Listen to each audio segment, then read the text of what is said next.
name is Brian West, born and raised in St. Louis, Missouri.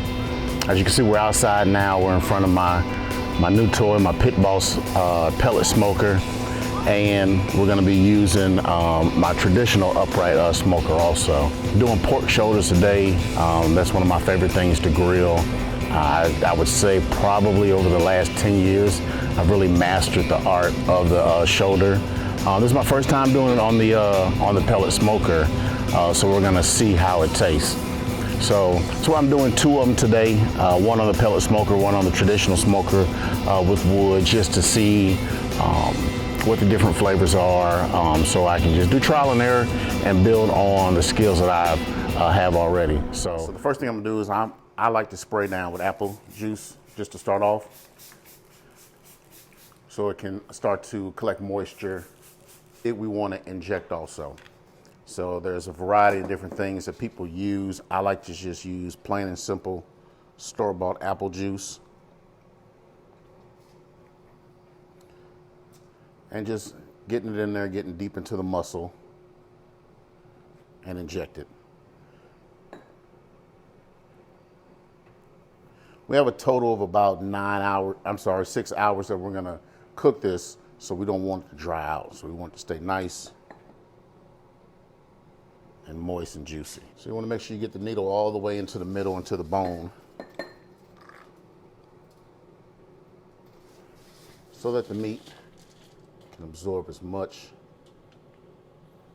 fluid as possible, and you can see it kind of expand a little bit. All right, so now I'm gonna prep my own rub.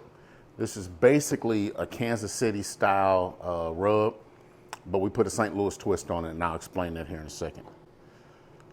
So I start off with smoked paprika, and we're gonna go with 2 tablespoons. To me, smoked paprika gives a really, really rich taste to it. 1 tablespoon of regular salt, 1 tablespoon of regular ground black pepper,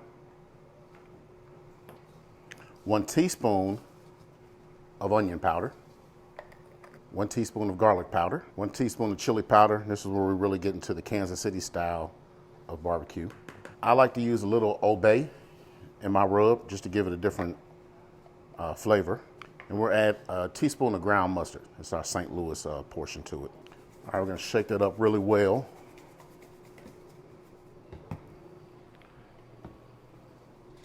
Now, as you can see, that our meat is starting to release some of that juice. Now, you'll have some people that would like to remove this fat cap off the back. I don't. I like to keep that in there because it's gonna help to keep it juicy and moist and everything. So you just wanna make sure that you get the rub all in there. Get it on the side, top of it. Every single part. You don't wanna miss one corner of this at all. And I'm going to use all of this rub. Okay. Now I have a little bit left, but we're gonna use this later on in the process once we take it off to wrap it. Now, you want your meat to marinate no more than an hour. You don't wanna put your seasonings on no earlier, no longer than that.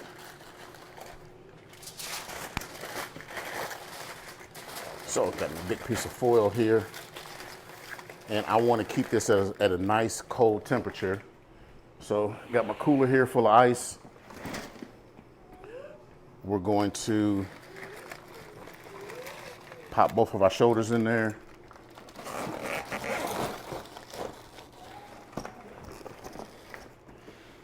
Close it off and let that sit for about an hour. In about 30 minutes, we'll start the grill so we can get the fire going so we can get that good to go. See you outside. Me and my good friend Walter, we were barbecuing maybe about 5 or 6 years ago. And we were over my sister-in-law's house, and the barbecue pit broke. The legs broke off of it, and I believe it was either snowing outside or was real cold. We placed a barbecue grill on the ground without the legs on it and kept barbecuing. So that's probably one of the craziest instances when it comes to barbecuing. It's been about an hour since I prepped my meat. Now I'm on to the next phase, which is actually putting them on the smokers. All right, so we've got our pellet Pit Boss upright smoker. I'm using a mixture of hickory and apple pellets over here. and I've got my traditional upright smoker. So a couple things that I just want to go over before we get our meat on. I'm a big proponent of Kingsford charcoal. Never use match light, never use lighter fluid. The same amount of time that you invest using lighter fluid and things of that nature, just get you a chimney, get you some paper, 10-15 minutes, you got your fire going, and you don't have to worry about that lighter fluid taste that's in your food. Got just some simple apple wood that I got from Walmart, like $10 a bag. Let this soak for an hour because I don't want it to burn off really quick. So then just chunk it in there, and then we should immediately see the smoke start to rise up. So I initially want to start off with 8 or 9 pieces of wood in here, and we're just going to move it around to the center just to make sure that that's all nice and even.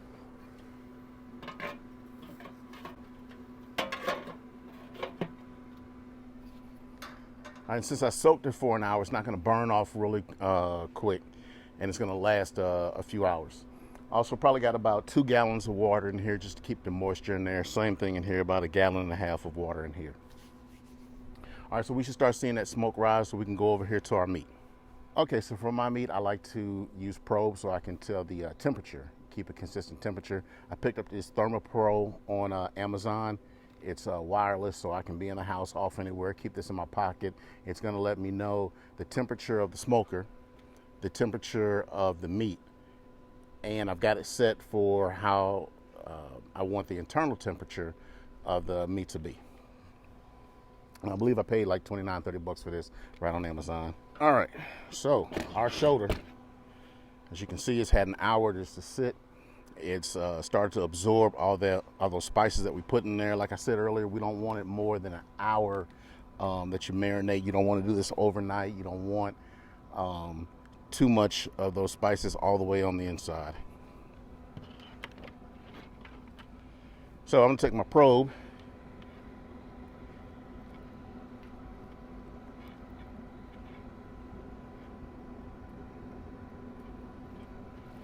find kind of the meatiest portion without hitting that bone,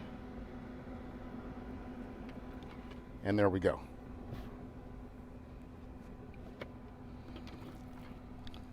Take this to the upright smoker, and I'm gonna go meat side down, fat side up.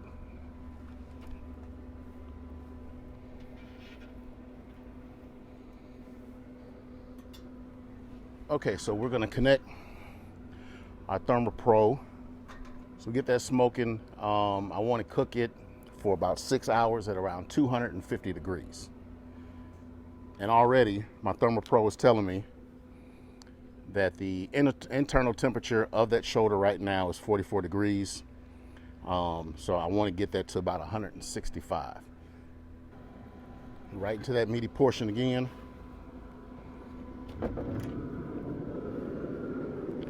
Now, I like to go mid-rack. Temperature is even throughout.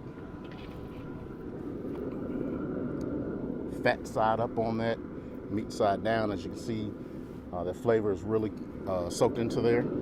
All right, so my probe on my pit boss just plugs right into here. Doesn't connect to my ThermoPro, so I have to periodically come out here and check. I've got an internal temperature of 59 degrees. We're set at 250. The internal temperature right now inside of here is 240 degrees, 245 degrees, so it's going up right now. So there's an old saying in barbecue when it comes to smoking: if you're looking, you ain't cooking. So we're not going to open these, we're not going to touch these for 3 hours. I'm going to let this sit for 3 hours, and I'm going to come back, spritz and spray it with a little apple juice just to keep the moisture in. So we'll see you in 3 hours. Okay, so we're about 3 hours into this. I've got 123 degrees on our upright and 133 on our pit boss. So they're both fairly cooking at the exact same time. All right, I'm gonna go ahead and open this bad boy up. And we're just gonna spray it down with a little apple juice.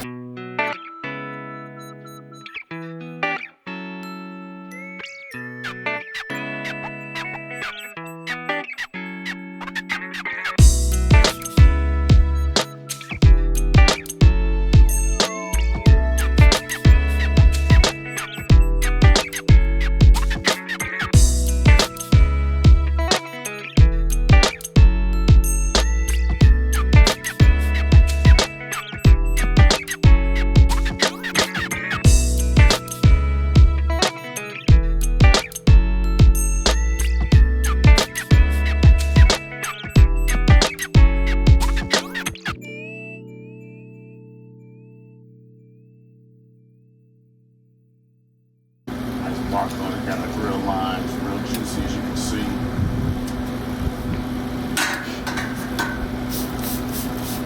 Really wet it down. You don't want to get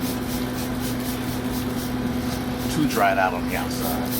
All right, so we're at 124 on the upright, 134 on the pellet. We're gonna let it go for about 2 more hours before we take them both off, wrap them, and put them back on. So we'll see you in 2 hours. You know, when you typically hear of barbecue, you hear of North Carolina or Texas, Memphis, and you also hear Kansas City. But on the other side of the state, we do barbecue just as well, if not better.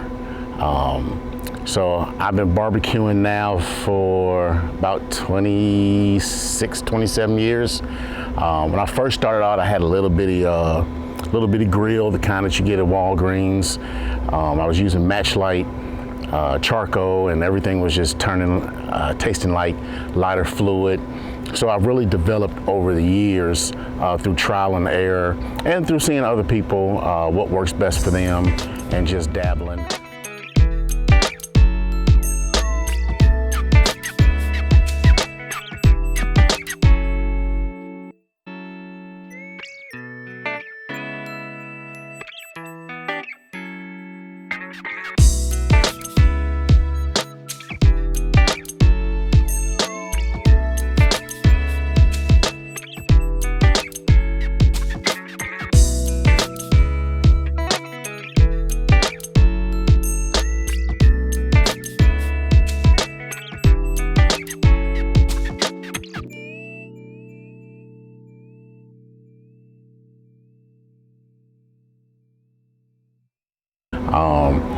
Back in New York, I remember, I think it was like 2 feet of snow outside, and I lit the grill up anyway. So I won't let rain, sleet, snow, or hail stop me from barbecuing. 2 feet of snow or 100 degrees of weather, we lighten up the grill. Okay, so we're back inside with our completed shoulders, our pellet, and our traditional grill. We're going to open it up to see what they look like. After about 5 hours on the smoke, we wrapped them with just a little bit of apple juice and brown sugar just to help give them a little bit more flavor. So let's open it up and see what they look like.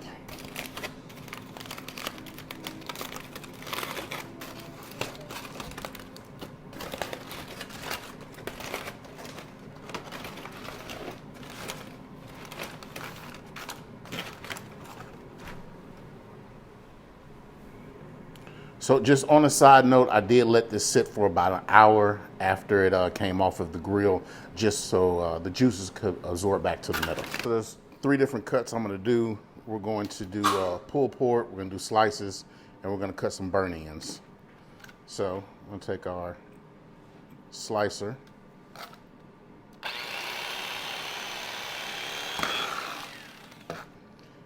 So we can see in here we have our smoke ring that's in there. It's nice and it's juicy.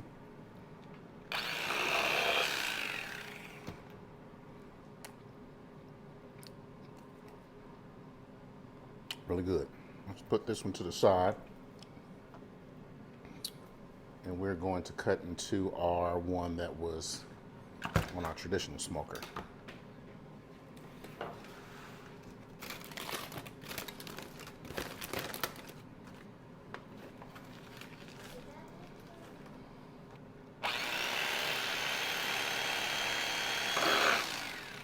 See, again, we got our smoke ring in there, nice and juicy.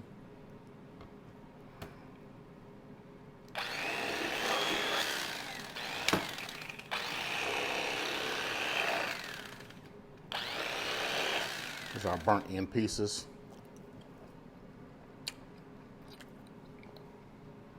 Pretty good. Okay, so now we're at the end. We started this morning around 11 o'clock this morning. It's 7:30 now. So we got 3 different cuts. We have our burn ends. So you can really see you got your smoke ring in there. Pulls apart fairly easy. Really nice. Really good color on our burnt ends. Got our slices of our pulled pork, sliced up really nice. And we have our pulled pork for sandwiches. All right, so I hope that everybody can get something out of this, and just let me know what you think. Thanks.